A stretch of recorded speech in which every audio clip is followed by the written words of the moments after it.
చేతులలోని ప్రభువానైనా నేను వచ్చేస్తున్నాను, నీ చేతు నన్ను పట్టుకో, నన్ను ఆశీర్వాదించు, నన్ను దాటి వెళ్ళొద్దు. అడుగుతావా? బిగ్గరగా బిగ్గరగా బిగ్గరగా నోరు తెరుస్తాం. యేసయ్యా అందాం. యేసయ్యానికి స్తోత్రాలయ్యా. నన్ను పట్టి పీడిస్తున్న చీకటి పోవాలయ్యా, నన్ను పట్టి పీడిస్తున్న రోగం పోవాలయ్యా, నన్ను పట్టి పీడిస్తున్న చెడు వ్యసనాలు పోవాలయ్యా, నన్ను పట్టి పీడిస్తున్న శాపగ్రస్తమైన తొలగిపోవాలయ్యా. యేసు రక్తం ప్రతి పాపిని పరిశుద్ధపరిచేది కదయ్యా.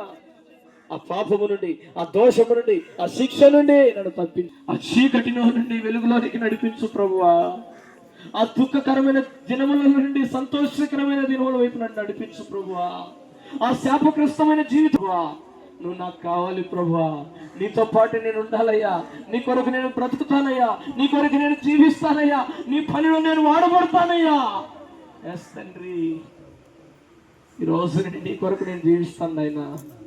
నాకు నేనే బాధలు తెచ్చుకున్నాను, నాకు అర్థమైంది ప్రభువా. వాక్యమైన దేవా, నీకు దూరం అవటం ద్వారానే తండ్రి, నీ ఆజ్ఞ మీరుడు ద్వారా నేను నష్టపోయానయ్యా. కుటుంబంలో నేను దుఃఖపడటానికి, ఈరోజు నేను ఈ స్థితిలో ఉండడానికి అయ్యా, ఈ కష్టాల కొలిమిలో పట్టడానికి కారణమయ్యా. నీ మాటను త్రోసేసానయ్యా, నీ సన్నిధిని త్రోసేసానయ్యా, నిన్ను తృణీకరించి నేను నష్టపోయాను. క్షమించు ప్రభువా.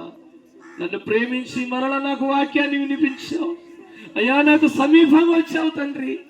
నన్ను దాటి మాత్రం వెళ్ళొద్దు తండ్రి, నన్ను మాత్రం దాటి వెళ్ళొద్దయ్యా. దావీదు కుమారుడా, నన్ను దాటిపో.